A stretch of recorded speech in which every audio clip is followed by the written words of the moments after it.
Hello दोस्तों, मेरा नाम है नीरज। स्वागत है आपका ITI ट्रिक्स यूट्यूब चैनल पर। दोस्तों, आज की इस वीडियो में हम आपको ITI के कोपा टेट के मोस्ट इम्पोर्टेंट क्वेश्चन को सॉल्व कराएंगे, जो कि निम्मी पैटर्न पर आधारित हैं। ITI के एग्ज़ाम में सारे क्वेश्चन निम्मी के ही आते हैं। भारत स्किल की वेबसाइट से मैंने कोपा टेट थ्योरी के 500 क्वेश्चन डाउनलोड किए हैं, जो आपको इस वीडियो में सॉल्व कराऊँगा। अगर आप यह सारे 500 क्वेश्चन देख लेते हैं तो पूरी 100% गारंटी है कि इससे बाहर ITI के एग्ज़ाम में कोई भी क्वेश्चन नहीं आएगा। दोस्तों, इस 500 क्वेश्चन को मैंने 10 पार्ट में डिवाइड किया है। इस वीडियो में आपको 50 क्वेश्चन मिलेंगे, जिसका PDF आप डिस्क्रिप्शन से डाउनलोड कर सकते हैं, या फिर आप इस नंबर पर व्हाट्सएप पर मैसेज कर देना, हम आपको PDF सेंड कर देंगे और ITI के व्हाट्सएप ग्रुप में भी ऐड कर देंगे। दोस्तों, मैंने निम्मी के सारे क्वेश्चन ज्यों के त्यों लिए हैं।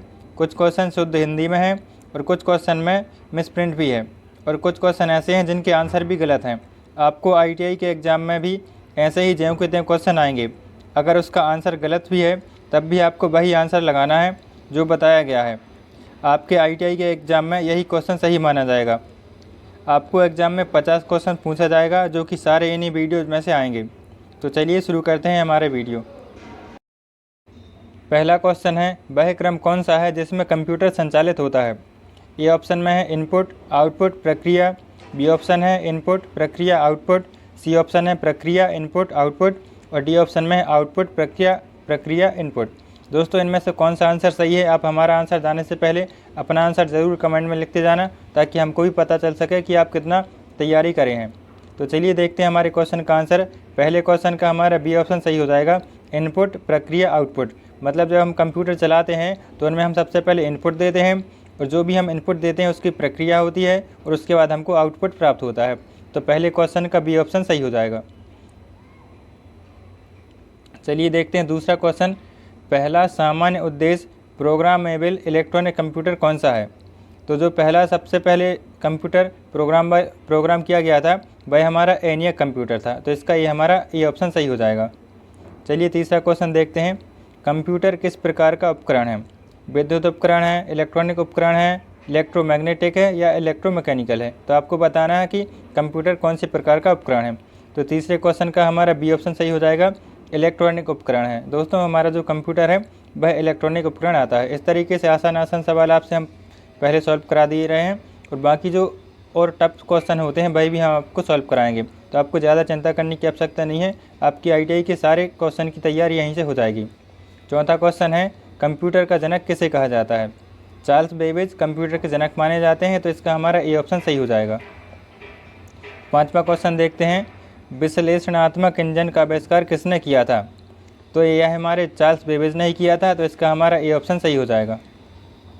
छठवां क्वेश्चन देखते हैं, जो कि मोस्ट इम्पोर्टेंट है। पहली पीढ़ी के कंप्यूटर का मुख्य इलेक्ट्रॉनिक घटक क्या है? तो जो हमारे कंप्यूटर था, पहला पीढ़ी का कंप्यूटर था, उसके लिए हम वैक्यूम ट्यूब का उपयोग करते थे। ये हमारा मुख्य घटक था पहली पीढ़ी के कंप्यूटर में। तो इसका हमारा डी ऑप्शन सही हो जाएगा। सातवां क्वेश्चन देखते हैं, समांतर पोर्ट एक बाइट को कैसे स्थानांतरित करता है?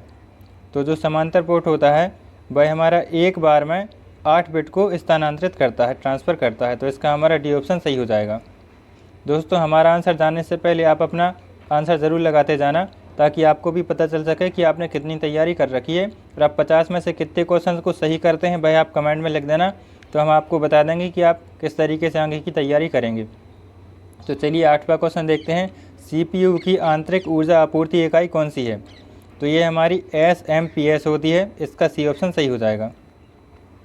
9वां क्वेश्चन है, मदरबोर्ड में विस्तार स्लॉट का उद्देश्य क्या है?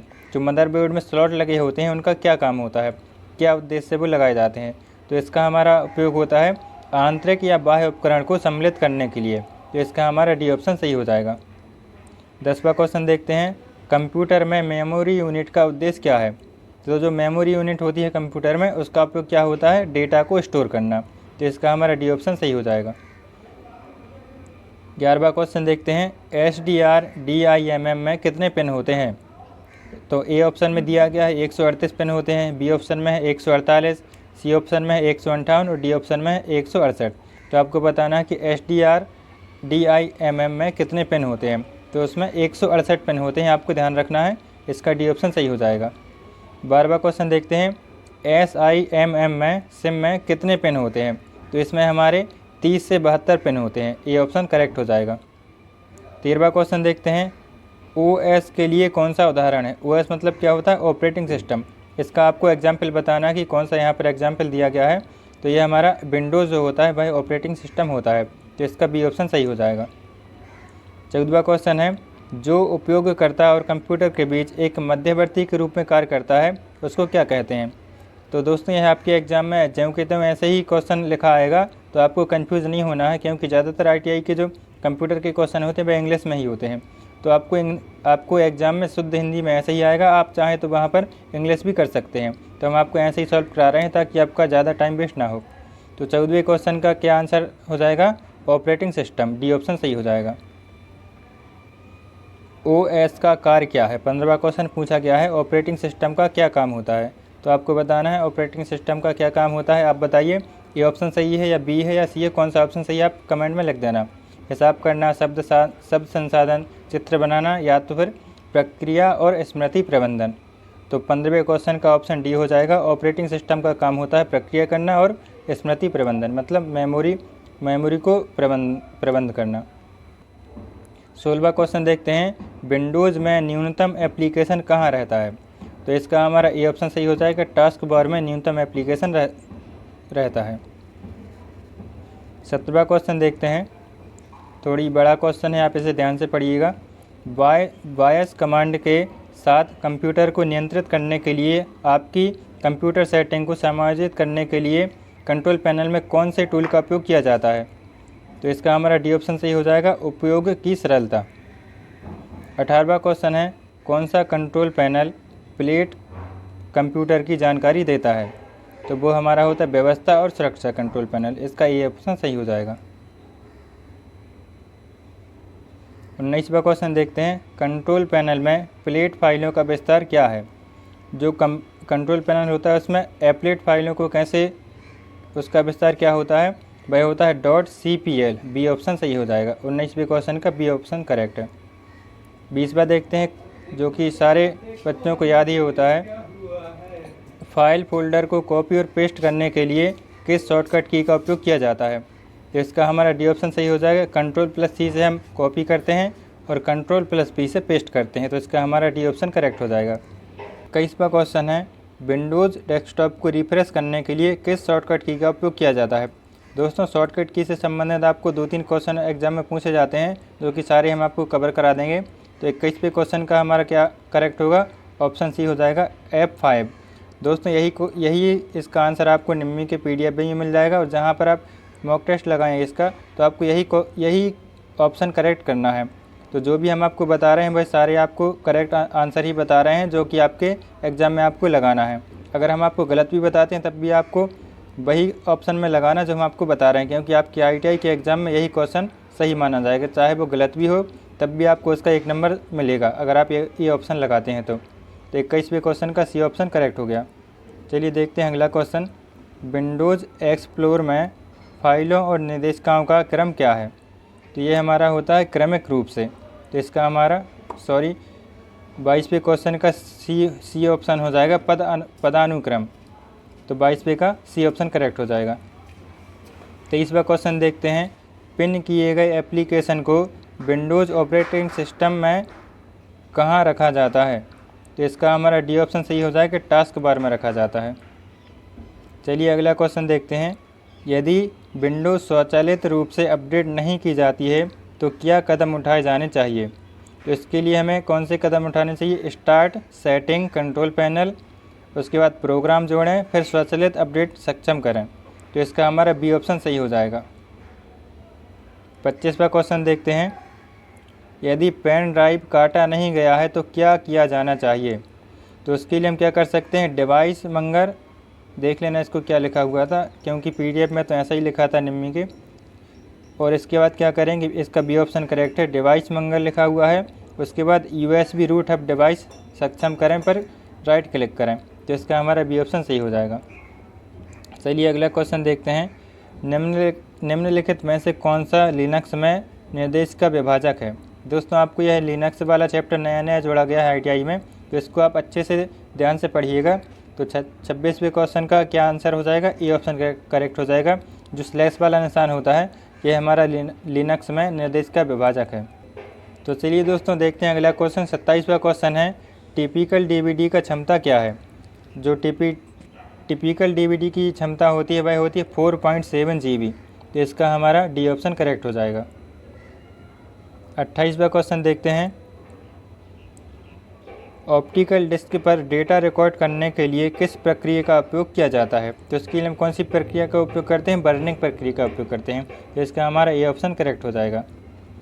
अगला क्वेश्चन है कौन सा सॉफ्टवेयर ऑपरेटिंग सिस्टम के साथ कंप्यूटर के प्रमुख हार्डवेयर घटकों को इंटरफेस करता है। तो वह हमारा होता है BIOS, basic input output system. इसका फुल फॉर्म भी आप याद कर लेना। 29वें का ए ऑप्शन करेक्ट हो जाएगा। चलिए देखते हैं अगला क्वेश्चन BIOS क्या है। इसका हमने आपको फुल फॉर्म भी बता दिया है। इसका ये क्या होता है, ये एक हमारा फर्मवेयर होता है। तो इसका हमारा ए ऑप्शन सही हो जाएगा। अगला क्वेश्चन देखते हैं नीरो स्टार्ट स्मार्ट का उद्देश्य क्या है। तो इसका उद्देश्य होता है CD और DVD बर्न। इसका हमारा बी ऑप्शन सही हो जाएगा। 32वां क्वेश्चन देखते हैं ब्रॉडकास्टिंग के लिए ब्लूटूथ द्वारा किस प्रणाली का उपयोग किया जाता है। तो जब ब्रॉडकास्टिंग करते हैं तो ब्लूटूथ द्वारा कौन सी प्रक्रिया का उपयोग किया जाता है। तो उसके लिए हम करते हैं रेडियो तरंगों का उपयोग करते हैं। तो इसका हमारा डी ऑप्शन करेक्ट हो जाएगा। नेक्स्ट क्वेश्चन देखते हैं ब्लूटूथ डिवाइस को पार करने के लिए प्रमाणीकरण के रूप में किसका उपयोग किया जाता है। तो इसके लिए हम क्या करते हैं, पासकोड का उपयोग करते हैं। इसका हमारा सी ऑप्शन करेक्ट हो जाएगा।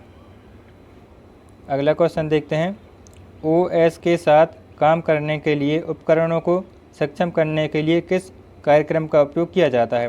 तो उसके लिए हम क्या करते हैं, डिवाइस ड्राइवर का उपयोग करते हैं। इसका हमारा बी ऑप्शन करेक्ट हो जाएगा। 35वां क्वेश्चन है हार्ड डिस्क में न्यूनतम स्टोरेज कितना है। दोस्तों यह क्वेश्चन तो बार बार एग्जाम में पूछा जाता है, आप इसे अच्छे से याद कर लेना, बहुत इंपॉर्टेंट क्वेश्चन है। हार्ड डिस्क में न्यूनतम स्टोरेज कितना होता है, बाय सेक्टर्स में होता है। तो इसका हमारा सी ऑप्शन करेक्ट हो जाएगा। नेक्स्ट क्वेश्चन है 36वां क्वेश्चन। दोस्तों यहाँ पर 35 दो बार लग गया है गलती से, आप इसे सुधार कर लेना। यह हमारा 36वां क्वेश्चन है, गलती से यहाँ पर 35 लिखा हुआ है, इसको आप देख लेना। देखते हैं हमारा 36वां क्वेश्चन CMOS सेटअप प्रतियोगिता उपयोगिता को खोलने के लिए किस कुंजी का उपयोग किया जाता है। तो इसके लिए हम क्या करते हैं, डेल की का उपयोग करते हैं। तो इसका हमारा बी ऑप्शन करेक्ट हो जाएगा। नेक्स्ट क्वेश्चन देखते हैं हार्ड ड्राइव पर सभी डेटा को हटाने की प्रक्रिया क्या है। तो जब हम सभी डेटा को हटाते हैं हार्ड ड्राइव पर तो उसको क्या बोलते हैं, फॉर्मेटिंग बोलते हैं। तो इसका हमारा सी ऑप्शन करेक्ट हो जाएगा। चलिए अगला क्वेश्चन देखते हैं BIOS छाया का उद्देश्य क्या है। तो यह हमारा होता है रोम को रैम में कॉपी करने के लिए BIOS छाया का उद्देश्य किया जाता है। तो इसका आपको फुल फॉर्म भी याद करना है। BIOS का तो हमने आपको बता दिया है, रैम का और रोम का भी फुल फॉर्म आपको याद होना चाहिए। तो रोम का फुल फॉर्म होता है रीड ओनली मेमोरी और रैम का फुल फॉर्म होता है रैंडम एक्सेस मेमोरी। आपको यह लिख के रख लेना है तो आपको याद हो जाएगा। चलिए अगला क्वेश्चन देखते हैं किसी समस्या को ठीक करने या एक नया एप्लीकेशन इंस्टॉल करने या कंप्यूटर में कॉन्फ़िगरेशन बनाने के बाद क्या करना चाहिए। तो उसके लिए हम क्या कर सकते हैं, रीस्टार्ट का ऑप्शन करते हैं। तो इसका हमारा बी ऑप्शन करेक्ट हो जाएगा। 40वां क्वेश्चन देखते हैं DOS में डिस्क ऑपरेटिंग सिस्टम में पदानुक्रमित फाइल सिस्टम का नाम क्या है। तो इसका हमारा वृक्ष की संरचना ये ऑप्शन करेक्ट हो जाएगा। दोस्तों इस तरीके के क्वेश्चन आपको एग्जाम में पूछे जाएंगे तो आपको ऐसे ही आंसर लगाना जैसे हम आपको बता रहे हैं, क्योंकि ये क्वेश्चन आपकी ITI से संबंधित तो हैं लेकिन आपकी कंप्यूटर की बुक में आपको ये क्वेश्चन नहीं मिलेंगे। चलिए अगला क्वेश्चन देखते हैं किसी निर्देशिका को हटाने के लिए किस DOS कमांड का उपयोग किया जाता है। तो निर्देशिका को हटाने के लिए क्या करते हैं, RD कमांड का उपयोग करते हैं। तो इसका हमारा ए ऑप्शन करेक्ट हो जाएगा। 42वां क्वेश्चन देखते हैं लिनक्स में पेरेंट डायरेक्टरी का प्रतिनिधित्व करने के लिए किस चरित्र का उपयोग कर सकते हैं। तो इसमें कौन सा कैरेक्टर उपयोग करते हैं, वह हमारा होता है बी ऑप्शन में जो दिया गया है डबल डॉट है। तो इसका बी ऑप्शन करेक्ट हो जाएगा। चलिए अगला क्वेश्चन देखते हैं लिनक्स में किसी मौजूदा फाइल में आउटपुट को पुनर्निर्देशित करने के लिए किस पॉइंट का उपयोग किया जाता है। तो उसके लिए हम क्या करते हैं, ए ऑप्शन में जो दिया गया है इसका उपयोग करते हैं। 44वां क्वेश्चन देखते हैं MS DOS में फाइलों या फोल्डरों के स्थान को निर्दिष्ट करने के लिए किस कमांड का उपयोग किया जाता है? तो उसके लिए हम क्या करते हैं, पाथ कमांड का उपयोग करते हैं। बी ऑप्शन में करेक्ट हो जाएगा। 45वां क्वेश्चन देखते हैं, रूट डायरेक्टरी के तहत निर्देशिकाओं को कैसे कहा जाता है? तो उसको हम क्या कर सकते हैं, डी ऑप्शन में दिया गया है TREE ट्री, इसका हमारा डी ऑप्शन करेक्ट हो जाएगा। अगला क्वेश्चन देखते हैं, कौन सा फाइल नाम कमांड से मेल खाएगा? तो यहाँ पर आपको जो दिया गया है कमांड, ये कौन से फाइल नाम से मेल खाएगा ये आपको बताना है। तो इसका हमारा डी ऑप्शन करेक्ट हो जाएगा, TEMPT.txt। नेक्स्ट क्वेश्चन देखते हैं, DOS में CD कमांड का उपयोग क्या है? तो इसका क्या उपयोग होता है, वर्तमान निर्देशिका का पथ बदलने के लिए DOS में CD कमांड का उपयोग करते हैं। 48वां क्वेश्चन देखते हैं, DOS में फाइल नाम के रूप में अनुमत अधिकतम वर्ण क्या है? तो वो 8 अक्षर के अधिकतम वर्ण हो सकते हैं। तो इसका हमारा डी ऑप्शन करेक्ट हो जाएगा। 49वां क्वेश्चन देखते हैं, निम्नलिखित में से कौन वाइल्ड कार्ड वर्ण है? तो यहाँ पर आपको वाइल्ड कार्ड वर्ण बताना है। ABCD ऑप्शन में कुछ वर्ण दिए गए हैं, तो कौन सा हमारा वाइल्ड कार्ड होता है भाई आपको बताना है। स्टार और जो क्वेश्चन मार्क होता है भाई हमारा वाइल्ड कार्ड वर्ण है। तो इसका हमारा सी ऑप्शन करेक्ट हो जाएगा। चलिए देखते हैं हमारा लास्ट क्वेश्चन। इस तरीके से हमारे 50 क्वेश्चन कंप्लीट हो जाएंगे। 50वां क्वेश्चन है, टेस्ट फाइल बनाने के लिए किस DOS कमांड का उपयोग किया जाता है? तो टेस्ट फाइल बनाने के लिए हम कौन सी कमांड का उपयोग करते हैं, COPY कॉपी कॉन का हम उपयोग करते हैं टेस्ट फाइल को बनाने के लिए। DOS का फुल फॉर्म भी आपको याद रखना है, डिस्क ऑपरेटिंग सिस्टम इसका फुल फॉर्म होता है। तो चलिए दोस्तों, इस तरीके से हमारे 50 क्वेश्चन कंप्लीट हो चुके हैं। इसका PDF हम आपको डिस्क्रिप्शन में दे देंगे, या तो फिर कमेंट में आप लिख देना कि हमको PDF चाहिए है, या तो फिर आप हमारे नंबर पर मैसेज कर देना, हम आपको डायरेक्ट इसका PDF व्हाट्सएप पर सेंड कर देंगे।